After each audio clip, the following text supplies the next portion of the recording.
Muy buenas tardes, amigos, y bienvenidos a Pasaje a lo Desconocido. En la tarde de hoy iniciamos una serie de 3 programas. ¿A qué vamos a dedicar estos programas? Pues bien, a la historia de los primeros programas nucleares. ¿De qué les estoy hablando? Bueno, primero, el programa nuclear que se desarrolló en la Alemania nazi durante la Segunda Guerra Mundial. Segundo, el programa nuclear que desarrolló los Estados Unidos, el famoso Proyecto Manhattan, que posiblemente es del que más se ha hablado, escrito, hecho series, películas. Y como tercero y último programa, el desarrollo del programa nuclear de la Unión Soviética, del que tampoco se ha hablado mucho comparado con el Proyecto Manhattan. ¿Por qué estos 3 programas? Fueron los primeros, están interconectados por distintas razones, tienen que ver con la Segunda Guerra Mundial y dan origen a la famosa era nuclear, donde ya existía la energía atómica como arma, que ha dado lugar a numerosos, episodios geopolíticos en la historia de la humanidad. Es cierto, hoy hay más potencias nucleares: Inglaterra, Francia, Israel, la República Popular Democrática de Corea, Pakistán, China. O sea, hay más potencias nucleares, pero esas surgieron años después por otras causas, razones y con otras características en su desarrollo. Estas 3 son las primeras y, repito, están muy interconectadas. Por eso hemos decidido hacer estos 3 programas.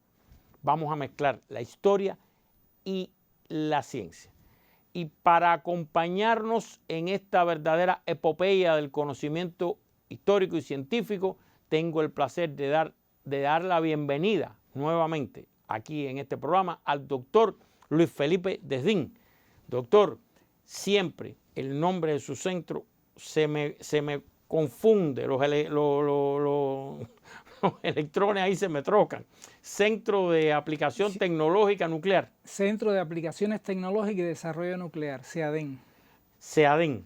Pero el doctor Desdin nos ha demostrado que es un hombre de una cultura general impresionante y que ha estudiado estos temas también desde el punto de vista histórico, no solo desde el punto de vista puramente científico o nuclear. Es que profesionalmente uno, cuando trabaja en un campo determinado, pues trata también de conocer la historia de la evolución de la disciplina, el progreso de la misma, las figuras principales.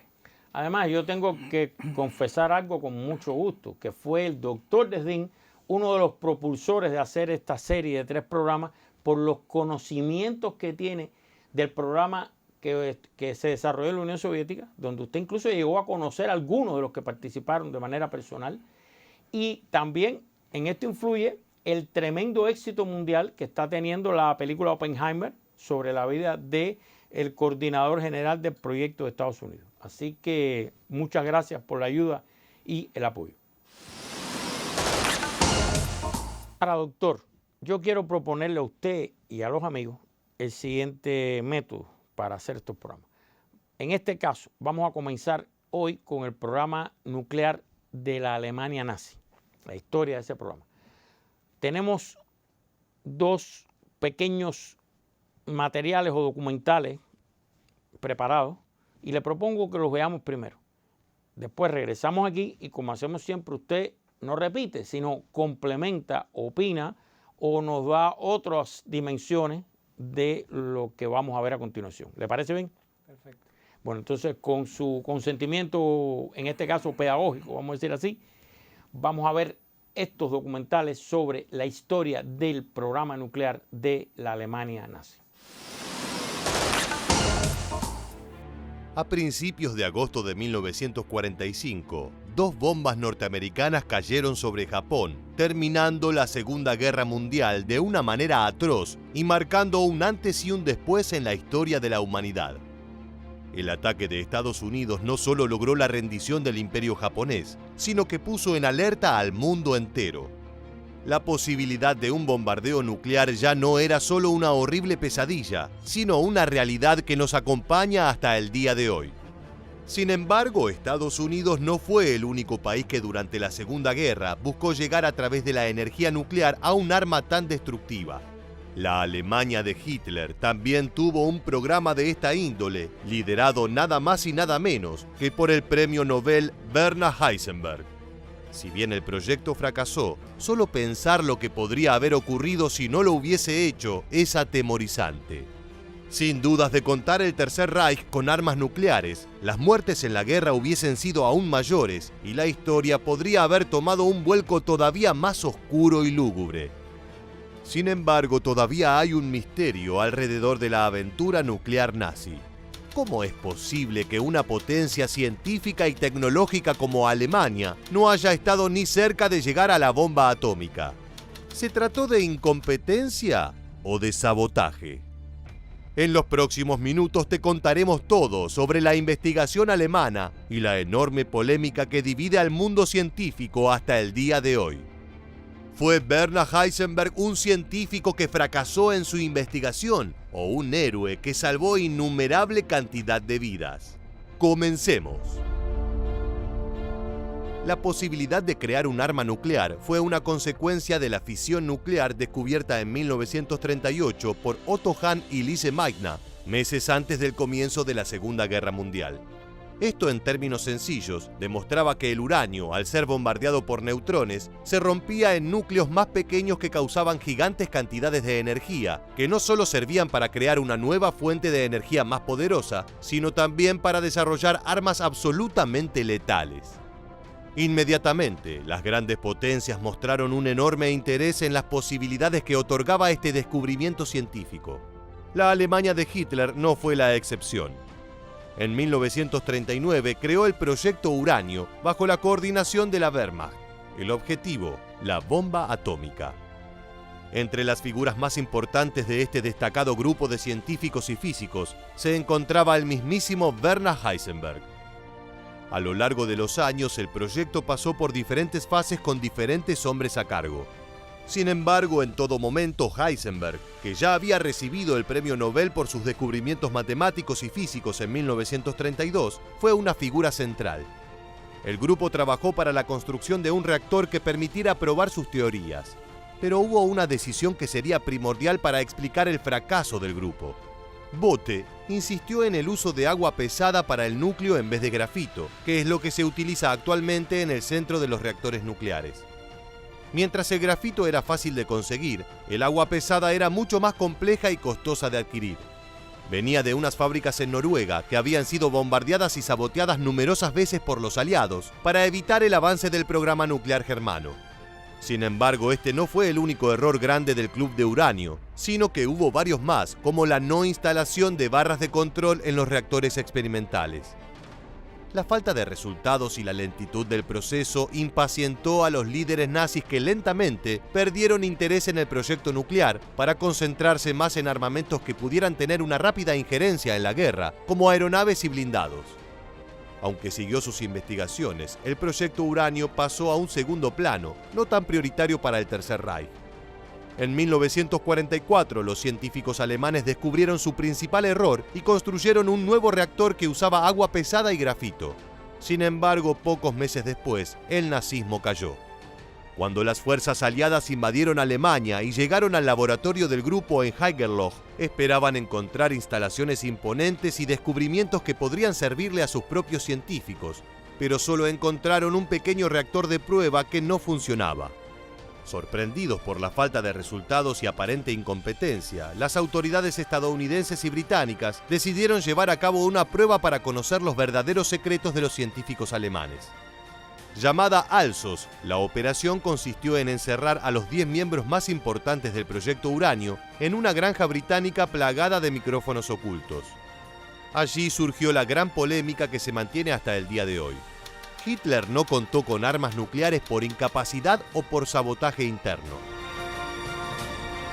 Si bien todo apuntaba a que estos habían cometido errores honestos en su investigación, varias revelaciones de Heisenberg durante su estadía en la granja encendieron la mecha de la duda. En primera instancia, aunque inicialmente mostró sorpresa por la bomba atómica usada por Estados Unidos en Japón, pocos días después el científico mostró a sus compañeros diversos esquemas y cálculos para explicar la bomba norteamericana que eran increíblemente acertados, demostrando que su conocimiento no era tan lejano como la práctica realizada podía indicar. De la misma forma, los informes de Heisenberg enviados a la SS en 1940 muestran que él enumeraba todo lo necesario para la bomba, pero que nunca hizo los cálculos necesarios para avanzar. Finalmente, décadas después, Heisenberg afirmó haber hecho todo lo posible para ralentizar la investigación y hacer que los nazis perdieran el interés en el proyecto. Esto demostraría que el científico no construyó la bomba atómica no porque no sabía cómo, sino porque no quería darle a Hitler un arma de incalculable poder destructivo. En este escenario, Heisenberg sería verdaderamente un héroe, ya que posiblemente evitó la muerte de cientos de miles de personas. Sin embargo, muchos científicos e historiadores creen que este no es el caso. Según estos, Heisenberg no logró llegar a un resultado por varias razones, entre ellas, su equipo de científicos poco comprometidos y la poca importancia que le dio Alemania al proyecto. Invirtieron una reducida parte de su presupuesto militar y solo tenían cientos de personas trabajando en la investigación. En contraste, el proyecto Manhattan de Estados Unidos tenía una enorme inversión de dinero, un compromiso total de sus científicos y 120.000 personas trabajando en él. Esta gran diferencia es más que suficiente para explicar el fracaso de una de las investigaciones y el éxito de la otra. Al mismo tiempo, estos historiadores y especialistas apuntan a que Heisenberg nunca demostró ninguna resistencia a trabajar para el nazismo, incluso dentro de su círculo más allegado. Similarmente, sus declaraciones posteriores serían un intento de separar su imagen del horror del Tercer Reich y también de justificar su fracaso científico. Desde ya, ambas teorías tienen pruebas que secundan su perspectiva y posición, por lo que es difícil que alguna vez se llegue a una verdad absoluta. Lo cierto es que el Club del Uranio falló en darle a Hitler una bomba atómica, afortunadamente para la humanidad. El resto es especulación, y solo Heisenberg sabía con certeza cuáles fueron las verdaderas razones detrás del fracaso nuclear nazi. Como seguramente sabréis, la Segunda Guerra Mundial finalizó con un siniestro hito tecnológico: 2 bombas atómicas cayendo sobre Japón. Un nuevo tipo de arma que aprovechaba la energía nuclear para ser millones de veces más devastadora que ninguna otra. Este logro fue conseguido después de 3 años de investigación del secretísimo Proyecto Manhattan. Sin embargo, tal vez no sepáis que, muchos años antes de que el Proyecto Manhattan comenzara, el Proyecto Uranio de la Alemania nazi ya estaba buscando aplicaciones para la energía nuclear.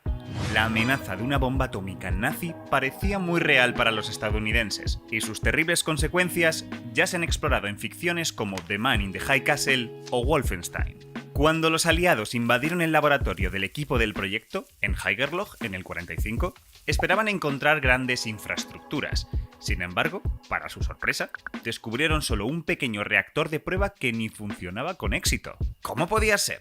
Alemania era el líder mundial en ciencia y tecnología a comienzos del siglo XX, y sin embargo, el proyecto Uranio fue un fracaso. La bomba atómica nazi nunca existió, pero ¿por qué no? Es una de las cuestiones más discutidas de la historia militar del siglo XX. El debate lleva vivo 76 años y salpica a un científico de primer nivel, el líder del proyecto Uranio, premio Nobel y uno de los padres de la física cuántica, Werner Heisenberg. Siendo Heisenberg una de las mejores mentes de la física, ¿no tenía ni idea de cómo fabricar una bomba atómica? ¿O es que Heisenberg no quería fabricarla? Hablemos del complejo caso de la bomba atómica nazi. Supongo que esta historia comienza con el descubrimiento de la fisión nuclear, 9 meses antes de que empezara la Segunda Guerra Mundial. Hemos hablado de ello en este vídeo, pero la idea es que después de que Hahn y Strassmann observaran cómo el uranio, al ser bombardeado por neutrones, se transmutaba en un elemento que no les encajaba, Meitner y Friis sugirieron que el enorme e inestable núcleo de uranio se estaba rompiendo, estaba capturando neutrones que lo desestabilizaban y lo fragmentaba en núcleos más ligeros. Esta es la fisión nuclear, una reacción que libera gigantescas cantidades de energía, y con gigantescas quiero decir cientos de millones de veces mayor que la energía química liberada por las moléculas de TNT. Tras la publicación del descubrimiento en enero del 39, físicos de todo el mundo vieron que esta energía nuclear abría la posibilidad teórica no solo de una nueva fuente de energía, sino de un arma. Al igual que en una parrilla, un solo carbón bien prendido es capaz de contagiar el fuego al resto de carbones, un único núcleo inestable podría liberar los suficientes neutrones como para hacer que otros núcleos se rompieran y liberaran aún más neutrones, creando una reacción en cadena que, si no es controlada, libera energía de forma exponencial. En pocas palabras, una bomba. Por eso no es de extrañar que, cuando estalló la guerra en septiembre del 39, el ejército alemán mostrara un interés enorme por la ciencia nuclear. La Oficina Alemana de Armamentos para Investigaciones Militares convocó a un grupo de físicos que ya desde hace unos meses se reunían con el objetivo de explorar las posibilidades de la física nuclear, el Club del Uranio. Estaban físicos de la talla de Botha, Geiger, von Laue y uno de los descubridores de la fisión, Otto Hahn. No eran miembros del partido nazi, y muchos de ellos buscaban únicamente financiación para hacer ciencia básica en tiempos difíciles. El caso es que acabaron haciendo ciencia para el Führer. El puesto de asesor principal lo ocupó Heisenberg al empezar la guerra. Heisenberg era ario, alemán y protestante. Alumno destacado de Sommerfeld y Born, contaba solo con 26 años cuando publicó su principio de indeterminación, lo que le valió, entre otros desarrollos cuánticos, el premio Nobel. Profesor de la Universidad de Leipzig y, muy importante, un patriota. No había nadie mejor para ese cargo. El plan inicial del proyecto Uranio, ojo, creado varios años antes que el proyecto Manhattan, era construir una máquina de uranio, o sea, un reactor nuclear. En ello estuvieron trabajando durante años. Heisenberg supo que era posible fabricar un reactor si, primero, tenían suficiente cantidad de uranio enriquecido, es decir, una masa crítica, y, segundo, se ralentizaban los neutrones emitidos por el uranio. Y es que los neutrones liberados tras cada reacción salían disparados a demasiada velocidad como para ser capturados en los núcleos y fisionarlos. Se necesitaba un material que actuara frenando esos neutrones, moderando su velocidad, de ahí que se llamen moderadores nucleares. Así la reacción en cadena se produce con más eficiencia. Heisenberg tenía claro que el grafito y el agua pesada, rica en deuterio, serían excelentes moderadores. Fue Botha, un prestigioso y curtido físico con experiencia en carbono, el que se encargó de estudiar la viabilidad del grafito. Pero por razones que se desconoce, Botha llegó a la conclusión de que el grafito era insuficiente como para usarlo de moderador. Grave error, ya que, como su colega Szilard estimó en Estados Unidos, el grafito era el material más adecuado. De hecho, la pila de Fermi, el primer reactor nuclear del mundo, se haría con grafito 3 años más tarde. Pero parece que Heisenberg no verificó los datos y lo descartó, optando por el agua pesada. Y eso complicó mucho las cosas. Grafito hay a patadas. El agua pesada tenía que producirse químicamente, además en el extranjero. Una vía carísima y lenta. Retrasó 2 años casi cualquier avance, lo cual empeoró más tarde cuando los aliados bombardearon las instalaciones noruegas donde los nazis la obtenían. De hecho, se saben de muchos más errores. Heisenberg ni accedió a la oferta de Speer de construir un ciclotrón, ni quiso colaborar con otros físicos para compartir uranio cuando era escaso, ni instaló barras de control en los reactores experimentales. La cosa pintaba muy mal. A comienzos de 1942, con una economía de guerra al límite, Hitler ordenó concentrar los recursos solo en los proyectos de armamento que pudieran dar resultados pronto. Heisenberg explicó al ministro de Armamento que era posible construir una bomba atómica del tamaño de una piña que destruiría una ciudad entera. Pero añadió, para decepción de los jefazos, que hacerlo costaría mucho tiempo y que no era viable con la tecnología disponible. El ejército, harto de retrasos, perdió interés en la bomba atómica y el programa nuclear pasó a ser un proyecto secundario civil. El objetivo ya no era prioritario. Mientras, al otro lado del Atlántico, los estadounidenses iniciaban su proyecto Manhattan. Pero ni siquiera el reactor de Heisenberg pudo llegar a ponerse en marcha con éxito. En el 44, los científicos alemanes se dieron cuenta de que Botha se había equivocado y construyeron otro reactor en el 45 con agua pesada y, ahora sí, grafito. Pero ya era demasiado tarde. Estados Unidos invadió las instalaciones y un mes después, Hitler se suicidó en su búnker. Visto así, tiene pinta de que, por mucho Nobel que hubiera en la sala, Heisenberg y su equipo habían estado metiendo la pata durante años. Este escenario se reforzó con la Operación Epsilon. Consistió en detener y encerrar en una casa de campo, cercana a Inglaterra, a los 10 miembros más importantes del proyecto Uranio. El objetivo era determinar cuánto de cerca habían estado de tener sus propias armas nucleares, porque, como no, los estaban grabando con micrófonos ocultos, y más de uno se fue de la lengua. La parte más llamativa fue la reacción de los prisioneros al escuchar por la radio que Estados Unidos había lanzado una bomba atómica sobre Hiroshima. Los científicos reaccionaron con gran sorpresa. Heisenberg no creía que la bomba fuera de verdad nuclear. Dijo que no podía ser cierto que los americanos hubieran conseguido las 2 toneladas de uranio enriquecido necesarias para fabricarla. ¿2 toneladas? Todo un error. La bomba Little Boy que cayó en Hiroshima contenía 64 kilos de uranio enriquecido. De todas estas cosas emana la tesis negra de por qué la bomba atómica nazi nunca existió. Los científicos alemanes eran unos incompetentes y Heisenberg no tenía ni idea de cómo calcular la masa crítica que debía tener la bomba. Nazis tontos. O eso creían los yanquis. Porque unos segundos más tarde la conversación daría un vuelco. Este dato de las 2 toneladas extrañó a Otto Hahn, que estaba a su lado, y le preguntó por qué en Alemania dijo que serían 50 kilogramos y ahora decía que 2 toneladas. El bueno de Werner contestó que prefería no comprometerse y cambió de tema. 9 días después de la noticia, Heisenberg sorprendió a sus colegas de encierro con una explicación de cómo los estadounidenses habrían podido construir la bomba. Sus cálculos eran bastante acertados. Esto demuestra que Heisenberg podría haber desarrollado la teoría para fabricar una bomba atómica si hubiera querido. ¿Y las 2 toneladas? ¿Era Heisenberg haciendo el loco porque intuía que le estaban grabando? Hay más indicios que apuntan en esta dirección. Los informes que Heisenberg preparó para el ejército muestran que en el 40 Heisenberg ya tenía sobre el papel todo lo que necesitaba para seguir avanzando hacia la bomba atómica. Conocía el concepto de masa crítica, tenía teorías sobre cómo reducir el radio crítico a la mitad.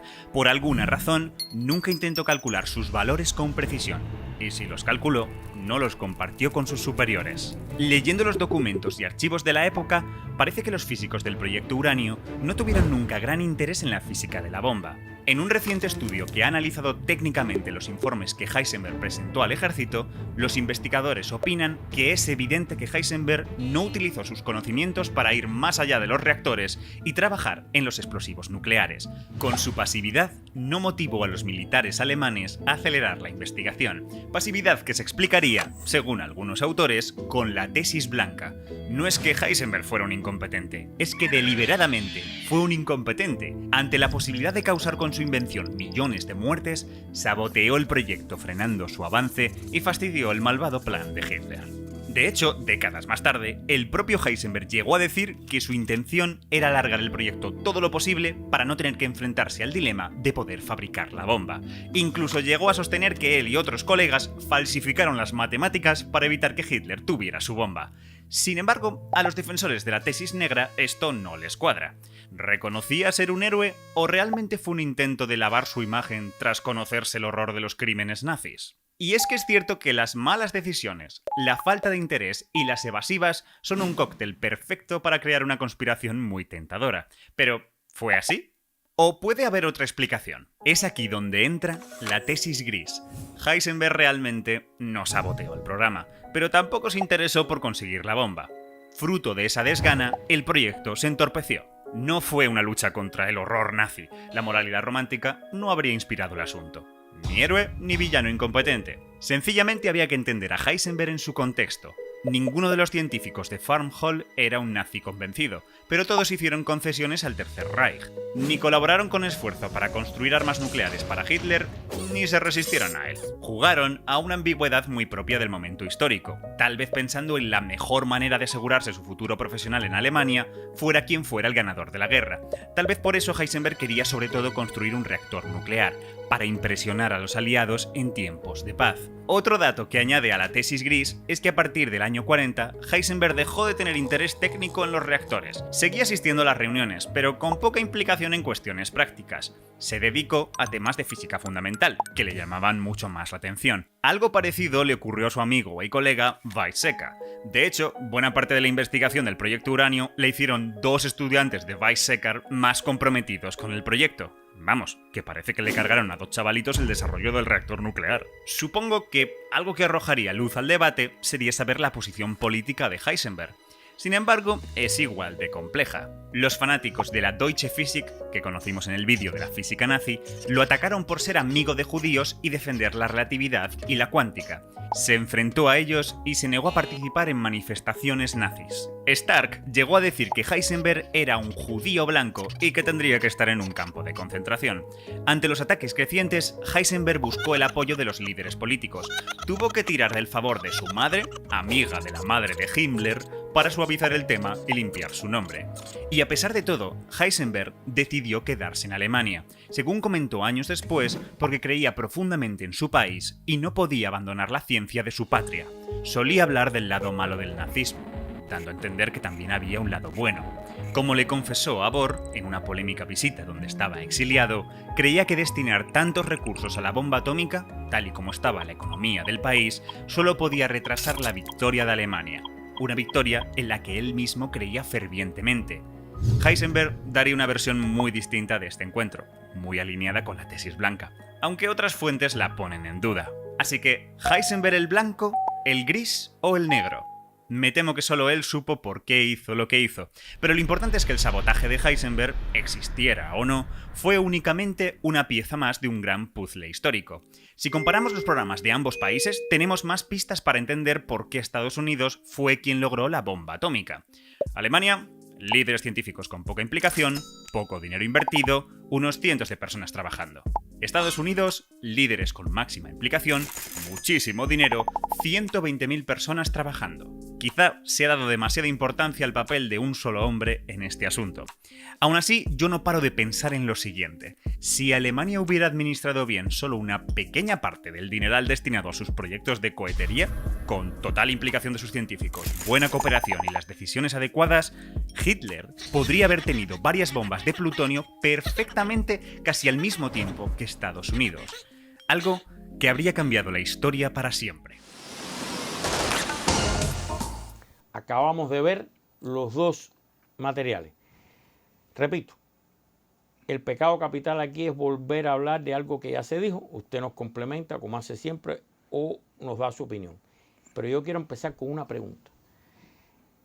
¿La historia de programas nucleares empezó en Alemania o había antecedentes? ¿O verdaderamente empezó aquí en Alemania, incluso antes de que el Partido Nacional Socialista llegara al poder en ese país? ¿Dónde y cómo empezó? Y por ahí comenzamos el diálogo. El surgimiento de las ciencias nucleares, de la física nuclear, inclusive el armamento nuclear, es el resultado de la investigación de científicos europeos. En ese momento los Estados Unidos prácticamente en ese campo no tenía un desarrollo significativo. Y entonces había varios lugares que eran muy fuertes. Es decir, la física nuclear nace en el laboratorio Cavendish de Cambridge, pero también en el Instituto de Radio de París, donde había trabajado María Curie. Había un grupo muy fuerte liderado por Federico Joliot-Curie. En la Universidad de Roma estaba Enrico Fermi. Y en Leningrado, en el entonces Leningrado, San Petersburgo, había un grupo trabajando con Kurchatov a la cabeza y otros científicos. Y por otra parte, en el aspecto teórico, Copenhague era muy fuerte. Se hicieron muchos trabajos en cuestiones física nuclear. Es decir, que eso fue, las ideas comienzan prácticamente paralelos en muchos lugares. El punto de partida se puede considerar el año 32 con el descubrimiento del neutrón, pero ya en el 33 Leo Szilárdy, un hebreo húngaro que había huido de Alemania al mismo inicio del gobierno nacional socialista, cuando ve el descubrimiento del neutrón, él se da cuenta de que es posible crear un arma basado en una reacción en cadena. Y él solicita la patente en el año 33, pero lo solicita ya viviendo en el Reino Unido. Y en el 36 se concede la primera patente, que esa patente se la conceden a Leo Szilárdy y él se la cede al Royal Navy, es decir, a la Marina inglesa. En paralelo hay otros desarrollos. Enrico Fermi, que se le considera el padre de la era nuclear, en Italia empieza a desarrollar experimentos de interacción de neutrones con distintas sustancias y hace un experimento donde irradia uranio con neutrones intentando obtener elementos químicos que no estaban presentes en la naturaleza. Y publica esos resultados, y curiosamente hay una científica alemana, Ida Noddack, que critica parte de la interpretación de Fermi, y ella es la primera que habla de que el núcleo se pudiera fisionar, dividirse. Esa palabra se la roban los físicos, los biólogos de la división celular prácticamente.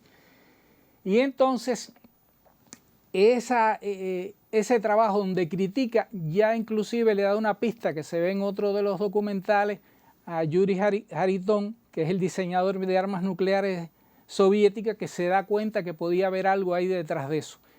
Paralelamente se empiezan a reinterpretar los resultados de Fermi, y Otto Hams, con un colaborador en Alemania, repiten los experimentos y logran demostrar que efectivamente la idea original de Ida Noddack de que se dividía un núcleo de uranio bombardeado por uranio, se dividía en dos partes, se confirma esa idea, pero Otto Hahn no es el que le da la interpretación. Es una científica austríaca hebrea que había huido de Austria cuando la ocupación alemana, que se llama Lisa Meitner, y un sobrino de ella, Otto Frisch. Y ya en ese momento, aplicándole la teoría especial de la relatividad de Einstein, se comprende que ese fenómeno podía generar una liberación de energía enorme. Es decir, que la idea de Leo Szilárdy, que al principio había pensado en hacer una reacción en cadena en otros elementos químicos ligeros, berilio, indio, etc., se reforzaba mucho con el descubrimiento del uranio. Todavía había una serie de problemas que había que resolver. Porque, bueno, había una pregunta de cuál era la masa que se necesitaba para que se generara una reacción en cadena, para que fuera de carácter explosivo. Es decir, un problema es que hay una reacción en cadena, que quiere decir que un neutrón fisiona un átomo de un núcleo de uranio, ese produce dos neutrones, esos dos fisionan a dos núcleos de uranio, esos dos generan 4, esos 8, 16, y es una liberación repentina enorme de energía. Es decir, que hay muchos antecedentes, inclusive después hay una contribución muy importante que es la de Federico Joliot-Curie en el Instituto de Radio de París, que demuestra que precisamente que se emitían más de 2 neutrones en cada acto. Eso abre el camino para que en muchos lugares se pudiera ya estar pensando en crear armas nucleares. Y no se puede decir que fuera en un lugar específico, ni los alemanes fueron los primeros. Fue un paralelismo, y cuando usted empieza a ver las nacionalidades de los científicos que construyeron, estoy haciendo una simplificación, porque la ciencia es muy complicada y interpretar cada resultado es muy Pero usted ha mencionado, por ejemplo, Dinamarca, ¿no? Sí, hay daneses, Dinamarca, ingleses, Hungría, alemanes, Italia, Francia, rusos también, porque la fisión la fisión espontánea del uranio, que tal vez sea el último artículo científico que se publicó antes de clasificarlo, en el año 40, es de 2 científicos soviéticos, Petrarchak y Fliorov. Y eso era también un elemento importante a la hora de crear el arma nuclear. Es decir, que ahí hubo el concepto de reacción en cadena, lo toma Leo Szilárdy de los trabajos del grupo de Leningrado que desarrolló la reacción en cadena química. Es decir, que el aparato matemático también un poco ya estaba desarrollado. Una pregunta. Estos trabajos de los científicos en ese momento de la historia en Europa eran abiertos, públicos, todo el mundo tenía acceso, o ya por las tensiones que venían andando en Europa desde la década de los 30, ya esto se controlaba un poquito? No, en ese momento todavía había un intercambio de información bastante amplio. Y los científicos se visitaban mucho, inclusive hasta en la Unión Soviética había visitantes occidentales que iban e intercambiaban. Esto estaba, como se dice, en el estado del arte. Había algunos detalles, pudiera ser, pero hay siempre se habla de que la bomba atómica es una cosa científica. Sí, hay componentes científicos, pero el problema es un problema tecnológico en gran esencia. El problema era, como dice Napoleón, para ganar la guerra hacía falta, que le preguntan a Napoleón, ¿para qué hace falta ganar una guerra? Dice, lo que hace falta es dinero, dinero y más dinero. Para crear el arma nuclear, lo que hacía falta era mucho dinero, fábrica, pero el conocimiento del estado del arte estaba al alcance de muchos científicos. Los japoneses también estuvieron investigando. En Japón también hubo. En Japón hubo un programa, no llegó al nivel de desarrollo que estuvo en muchos países de Europa, pero eso había científicos brillantes en Japón.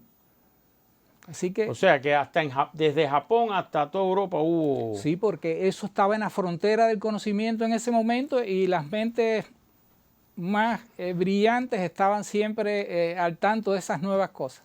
Ahora, doctor, vamos al programa de la Alemania nazi propiamente.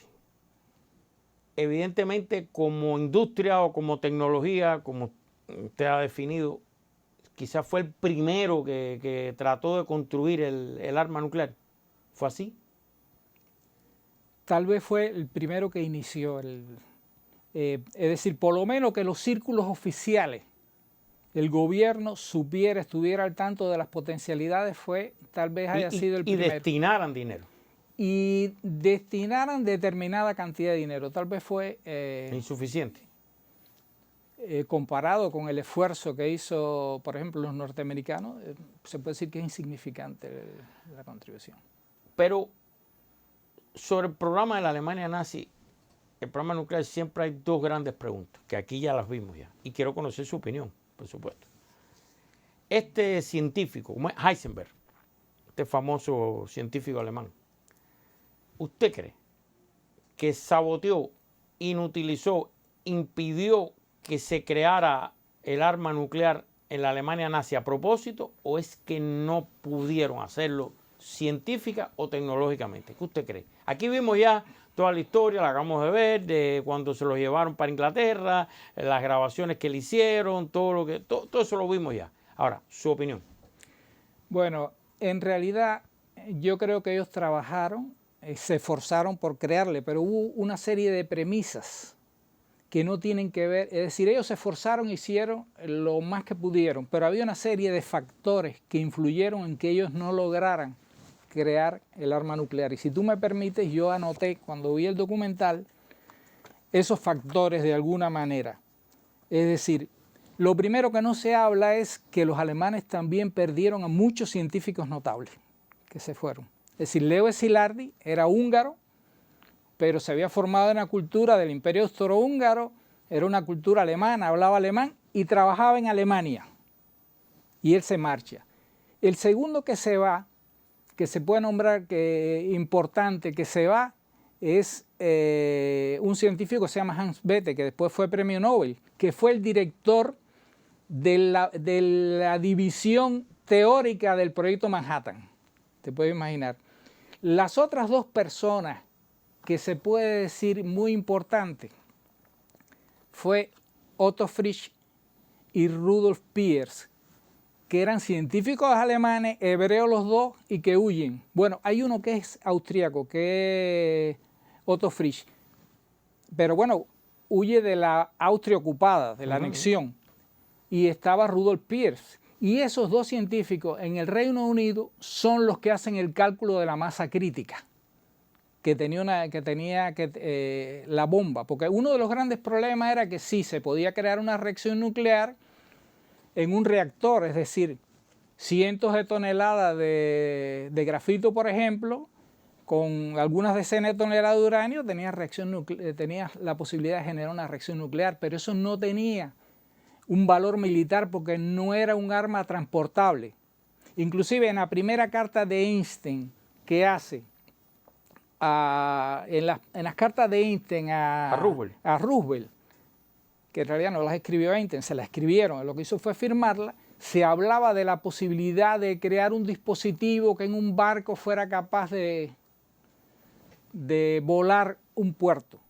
Pero son esos científicos alemanes los que demuestran que la masa crítica de los elementos fisionables podía ser pequeña, Por ejemplo, lo que hace falta para hacer un arma nuclear de uranio 235, la masa es 52 kilogramos.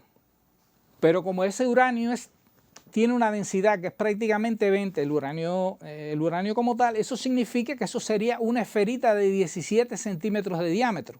Ese es el tamaño de la masa crítica del uranio. Y en el caso del plutonio, que es más denso todavía y casi tiene 21 gramos por centímetro cúbico, es decir, un cubito de 1 centímetro de lado casi, es decir, pesa el doble de pesado que el plomo, era de solo 10 centímetros. Imagínense una esferita así que tenga la capacidad de generar una potencia como 20.000 toneladas de TNT. Y esos fueron científicos... o sea, usted esa fue una de las causas. Para usted eso es clave. Todos los que huyen de la Alemania nazi son personas muy brillantes que hicieron eso. La segunda razón es la siguiente.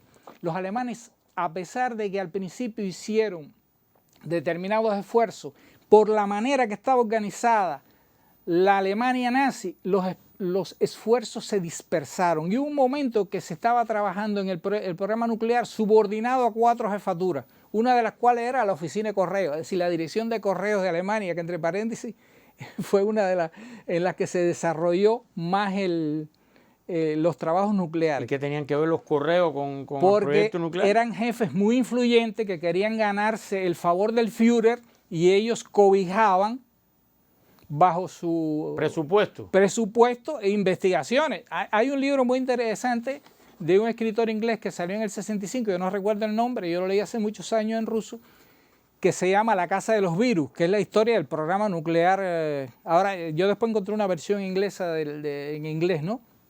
Pero ahí sale toda esa historia y de la lucha que había eso. El otro aspecto también es que no se le concedió desde un principio papel a los ingenieros. Y el arma nuclear tenía una carga de ingeniería muy grande. Y tú me preguntas si en todo momento tuvo un alto nivel de prioridad, yo te diría que no. Es decir, en un principio sí, cuando la situación al inicio de la guerra era muy favorable, que toda la economía de la Europa ocupada estaba en función de Alemania, sí, pero después cuando ya empieza la guerra, los momentos crudos en el frente oriental, con la batalla en Moscú, Stalingrado, etcétera, ya entonces el interés se enfoca en otro tipo de armas que diera resultados más inmediatos, el crear un arma nuclear, y esa fue siempre la percepción. Eso ha pasado en todos los países. Cuando a los políticos y a los militares le hablan de crear un arma nuclear, en principio los militares sobre todo se niegan, porque ellos piensan que ese dinero es mejor invertirlo en armas que a más corto plazo y de una manera más efectiva puedan tener en sus manos.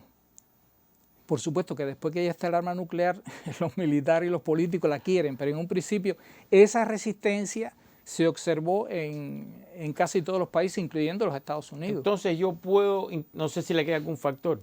No, aquí yo inclusive aquí tenía anotado, yo saqué un dato, por ejemplo, a los norteamericanos prácticamente le llevó, desde que arrancó el proyecto de verdad, le llevó 4 años. Si en esas condiciones hubiera comenzado en Alemania, hubiéramos estado hablando del año 44, en los momentos culminantes, pero ya en esos momentos del año 44, el territorio alemán estaba siendo castigado por bombardeos terribles. De hecho, los ingleses, sí, porque todo el mundo habla del programa norteamericano, pero el programa norteamericano comienza por 2 factores. Primero fueron esas cartas de Leo Szilard y los otros colegas de él que le escriben a Einstein para que se lo envíe a Roosevelt. Pero en realidad los ingleses en un momento determinado, en el año 40, pensaban que en 2 años tenían la bomba atómica, pero ya en el 41 dijeron no tenemos el dinero para hacer la bomba, y lo otro es que las instalaciones para producir armas nucleares son instalaciones gigantescas y hubieran estado bajo el fuego de los bombardeos Pero bueno, esa es la historia del proyecto americano. Sí. Volviendo a la gran pregunta, si este científico alemán, del que se han hecho series, películas también, saboteó, impidió... Hay otros detallitos. le quedan más detalles. Sí, más detallitos. Por ejemplo, que estos son algunas, yo te diría, inexactitudes. Es muy difícil sintetizar información en un video tan corto. Pero técnicamente se dice, hubo una decisión primordial que explica el fracaso del grupo. Walter Bothe insistió en el uso de agua pesada para el núcleo del reactor en vez de grafito, que es lo que se utiliza actualmente en el centro de los reactores nucleares. Primero, Walter Bothe fue un premio Nobel después. Y él tenía que medir una magnitud de la distancia que recorrían los neutrones cuando se frenaban sin ser absorbidos. Él hizo los experimentos, lo hizo rigurosamente, lo hizo en agua pesada, lo hizo en grafito, pero lo que él no sabía, que después se supo, es que ese grafito estaba contaminado con boro que absorbe los neutrones. Y de ahí él dedujo la necesidad de usar agua pesada. El agua pesada se producía en Noruega y le fue muy difícil a los alemanes obtenerlo. En el documental se afirmó que para saber los verdaderos secretos de los científicos alemanes se creó la operación Alsos, que consistió en encerrar a los 10 miembros más notables del programa alemán y grabarles sus conversaciones sin que lo supieran. Esto no es exacto. Esa operación se llamó Epsilon. La operación Alsos fue una operación anterior que consistía en capturar a los científicos alemanes y a todo el equipamiento que habían empleado los alemanes para que no cayeran en manos de los soviéticos, pero también para que no cayeran en manos de sus aliados franceses, porque el que dirigía el programa nuclear francés era Federico Joliot-Curie, que era comunista, y aparte de eso, ni Inglaterra ni los Estados Unidos querían que Francia en un momento determinado se convirtiera en una potencia nuclear. De hecho, ellos querían que desapareciera el imperio colonial francés. Los americanos, para poder comerciar directamente con ellos y utilizar sus mecanismos económicos para controlar a esos territorios coloniales, como los ingleses, que aspiraban también de alguna manera a apropiarse de alguna de las colonias francesas. Volviendo a la pregunta, sí. ¿Usted cree que el programa nuclear de la Alemania nazi fracasó o no llegó a un final por estas razones? Sí. No porque lo saboteó. Ellos hicieron todo lo posible. Inclusive, yo anoté algunos detallitos aquí, porque que es referente precisamente al papel del líder, porque está centrado sobre Heisenberg. Primero, Heisenberg es uno de los grandes científicos del siglo XX, uno de los creadores de la mecánica cuántica, que es la ciencia que describe el comportamiento de las cosas sumamente pequeñas como átomos, etc. Bueno, hay una obra de teatro que se llama Heisenberg y Bohr, que fue una obra de un escritor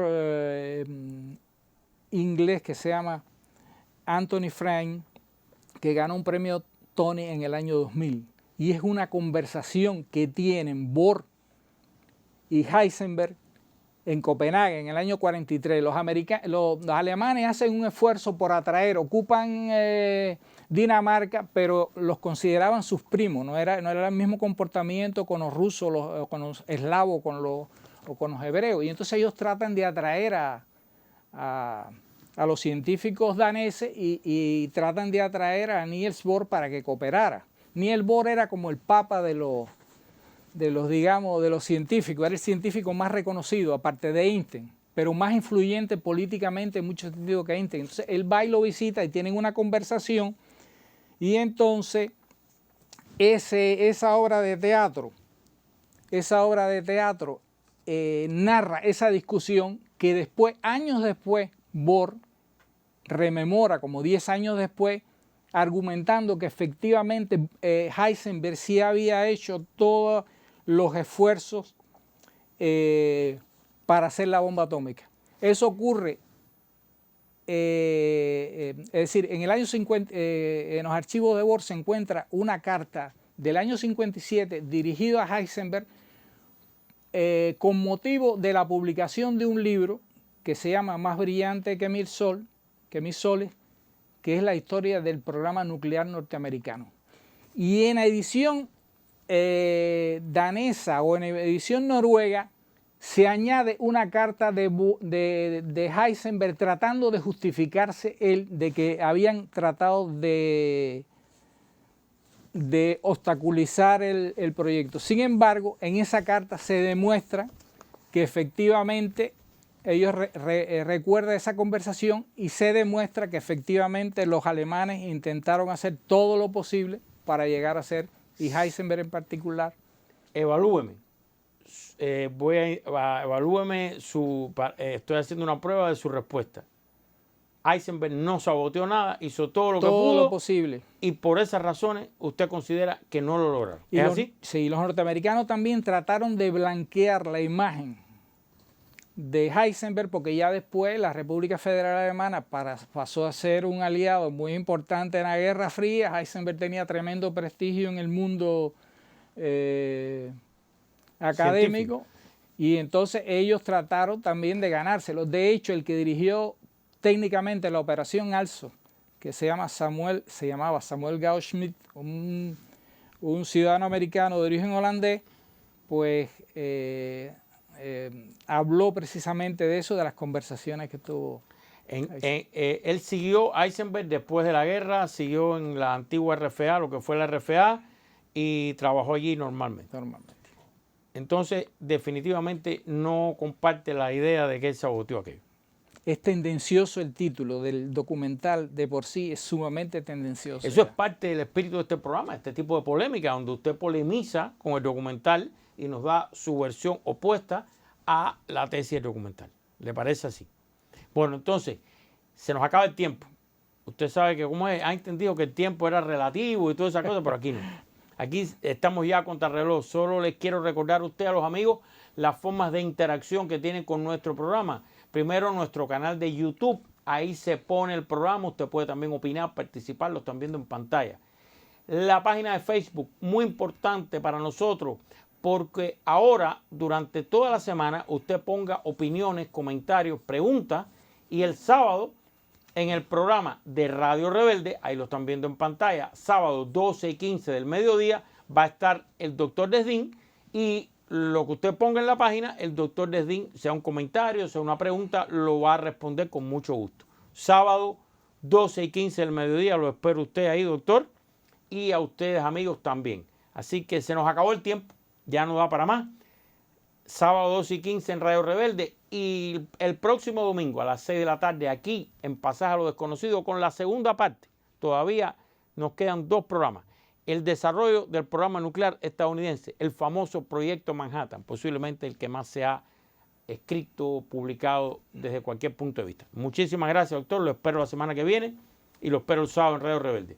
Y ustedes, amigos, solo me resta, como cada semana, pedirle, en este caso, que esperen al último de los 3 programas, para que, como siempre les pido, este sea solo el inicio, para que usted busque, lea, estudie, analice, profundice, alimente su cerebro. ¿Para qué? Para que al final saque usted sus propias conclusiones. Buenas tardes.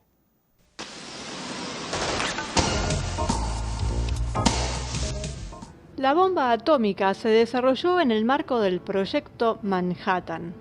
En marzo de 1942, el Cuerpo de Ingenieros del Ejército se involucró directamente en las reuniones del S-1 y el 18 de septiembre el coronel Leslie Groves fue nombrado jefe del proyecto, ahora conocido oficialmente como Proyecto Manhattan. Con una sólida formación en ingeniería, supervisó la construcción del Pentágono, y Groves resultó ser un administrador increíblemente hábil y contribuyó en gran medida al éxito de la bomba en un lapso de tiempo increíblemente corto. Durante el año siguiente, Groves seleccionaría varios sitios en los Estados Unidos que ayudarían en la finalización de la bomba, incluidos Oak Ridge en Tennessee, llamado el Sitio X, y Hanford en Washington, el Sitio W. Estos lugares eran instalaciones masivas destinadas a la producción de uranio y plutonio. Del plutonio hablamos en el video anterior y vimos cómo los trabajadores que estaban al servicio de este proyecto trabajaban a mano descubierta y cómo sufrieron la radiación de esto, cómo se trabajó de una manera sin importar la vida humana, no solo por la bomba atómica, sino por la manera en que se manipulaban los elementos. Cuando Groves seleccionó a Robert Oppenheimer, profesor de física teórica en Berkeley, para actuar como director del proyecto, los dos eligieron Los Álamos, Nuevo México, como el sitio que sería el eje central del proyecto Manhattan. Los Álamos, junto con los sitios en Tennessee y el estado de Washington que mencionamos anteriormente, eran ubicaciones remotas, elegidas supuestamente para la máxima seguridad, pero al verlo uno no se daría cuenta si viera fotos de ellos durante el pico de producción, porque la desolada mesa de Nuevo México, en Los Álamos por ejemplo, se convirtió esencialmente en una ciudad pequeña, con laboratorios, oficinas, comedores y viviendas para todos los involucrados en el proyecto. Oppenheimer trabajó arduamente para reunir las mejores mentes científicas del país y durante casi 3 años, entre el otoño de 1942 y el bombardeo de Hiroshima, el 6 de agosto de 1945, miles de personas superaron los desafíos de construir un arma atómica.